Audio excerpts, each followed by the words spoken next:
অঙ্কটা ভালো করে দেখবে, ভীষণ গুরুত্বপূর্ণ, বারবার যে কোনো পরীক্ষায় দিচ্ছে, রেল, সিজিএল, বিসিএস বিভিন্ন পরীক্ষায় দিয়েছে। দেখো, এক ব্যক্তি একটি দ্রব্য 6% ক্ষতিতে বিক্রি করে, 64 টাকা বেশিতে বিক্রি করলে তার 10% লাভ হতো, দ্রব্যটির ক্রয় মূল্য কত? এই ক্ষেত্রে আমরা লাভ লস যোগ করে দেব। তাহলে 10 যোগ 6 যোগ করে দিলে হচ্ছে কত? 16%। এই 16% সমান সমান 64 টাকা লিখব। তাহলে 16% সমান সমান 64 টাকা।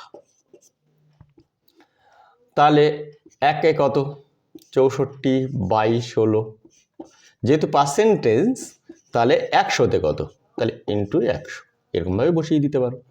এটা যদি কাটি, 4 ষোলো 64, তাহলে 4 ইন্টু 100 মানে 400। এটা মুখে মুখে হয়ে যায়, তোমাদের বুঝিয়ে দিলাম।